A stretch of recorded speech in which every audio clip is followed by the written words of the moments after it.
Hi, my name is Cara Miller, and welcome to Trailblazers, a celebration of people of color who've achieved extraordinary things. Today I'm speaking with Paul Crooks, a man who has spent 20 years of his life researching his African ancestry. He is now an expert on African Caribbean genealogy. Hi, Paul. Really great to have you here. Thank you. When did you first feel that you had to who your ancestors were, your African ancestors? I first became interested in the African side when I was at school, and one of my teachers said to me, said to the class actually, that the only thing that came out of Africa was nothing.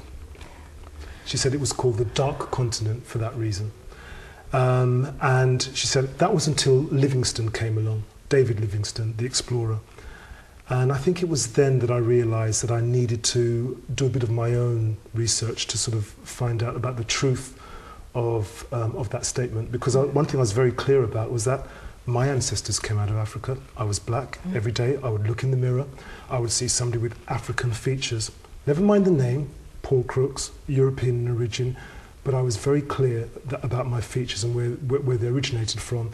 So when this teacher said that to me, I realized that I had to do a bit of my own sort of research, but I didn't do it immediately. That sort of kicked off much later in life. When it did kick off later in life, was it easy? It was difficult. There were no books at the time that said, for African Caribbeans, this is where you go and research your ancestry. For somebody who is born in Britain, having to research across 3 continents, Europe, the Americas and Africa, I knew it was going to be difficult, and it was. None of the sources that I researched were written down anywhere. Nobody said you can go to here, there and everywhere to look. So it was difficult from that perspective, actually locating the source of information. Right. And is it true that you went to the Jamaican High Commission and you left there a little depressed? Absolutely. I mean, for me, the first place to go and do some research was to go to the Jamaican High Commission. That was, Jamaica's sort of representation here in England, and so that's where I went. And gentlemen there said to me, Paul, you're not going to find anything. All the records that exist about African ancestors, slaves, were torn up and ripped to shreds about 150 years ago when there was some great sort of revolution that took place on the island of Jamaica. So he said, I think your journey ends here, really. And I remember walking out of there, and this was in sort of South Kensington, feeling very depressed and very disappointed to hear that. But the journey didn't stop there. No. That was just a start. And why didn't it stop? Nobody else has done what you've done in British Afro-Caribbean. So why didn't it just stop? The man told you there's nothing there. I think deep down it had stopped. But I always say, when asked about this, that something inside me kept me moving forwards. What did you find? Right, what did I find?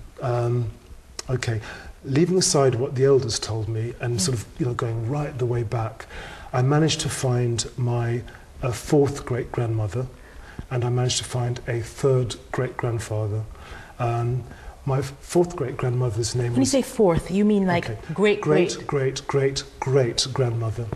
And her name was Ami Jabba Brown. The Brown got attached when she was obviously taken from Africa and put on a plantation in Jamaica, the Cousins Cove, formerly the Crooks' Cove Sugar Plantation. I also found my great-great-great-grandfather, John Alexander Crooks. Now, going back into my childhood, the question I asked my dad was, who was the first Crooks? John Alexander was the first African who bore the name Crooks, which has been passed down the generations. I read the book you wrote. It's a work of faction, isn't it? Fact and fiction. Fact and fiction. Yes, and it's called Ancestors. That's right. I was very moved by this book because I had never had a chance to see West Indian slavery depicted in a fictional fashion quite like this. What made you write that book? What made it a work of fiction? A number of reasons. The first thing was I started talking to family, and family were with me at the start of the journey.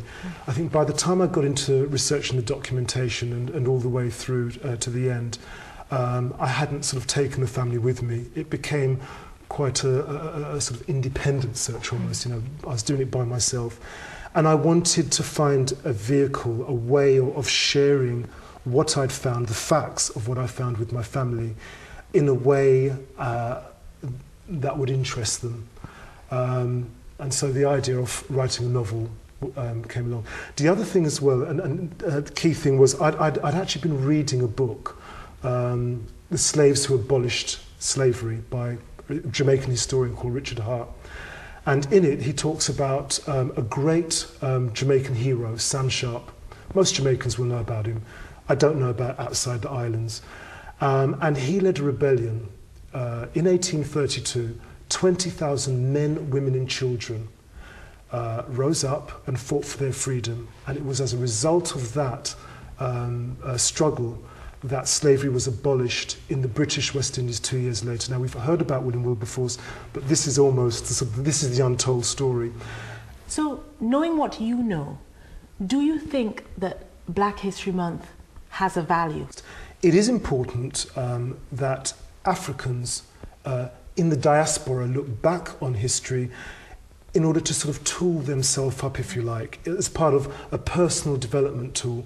Because history, as you know, when you're talking about any country, any nation, whatever, is used as a tool for building self-confidence. It is a tool for building the self-esteem of a nation. And one thing where I'm very clear about is that through the ages, Africans in the diaspora, and in particular the Caribbean, have had that confidence taken away from them, and that lack of knowledge about themselves has had even more of an impact on our people. Yes. And so the need for celebrating African history, Black history, is important, not only if we're going to ensure that Africans in the diaspora make a better contribution to society, and that's particularly relevant when we're talking about our youth. And what I was saying about, you know, that reference point, they don't have a reference point, they don't have any history that they can lock onto and say, oh, Sam Sharp, a leader, yes, a real leader, somebody who stands for the things that we can identify with, struggle, you know, and who can channel that anger and frustration in a positive way. Right, so Sam Sharp instead of 50 Cent. Instead of 50 Cent, absolutely. Because 50 Cent is not part of a struggle.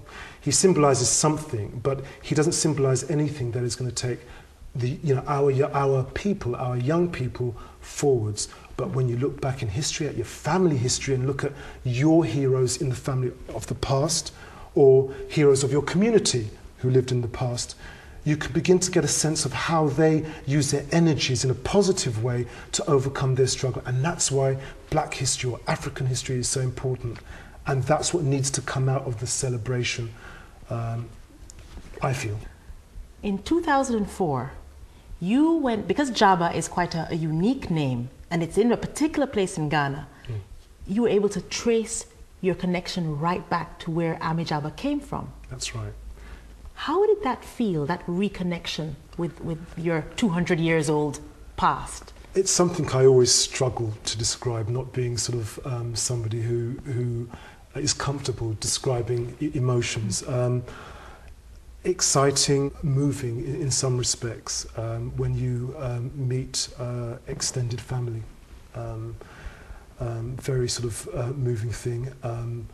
When I met the family in Ghana, they gave me a new name, and there's a whole ceremony that goes around that. If by God's grace, the good Lord has brought you home over so many years, this is from the family. They propose we are known by beats. Beats. We are known by beats. So, on behalf of the family, the Jaba family, you are today Tete.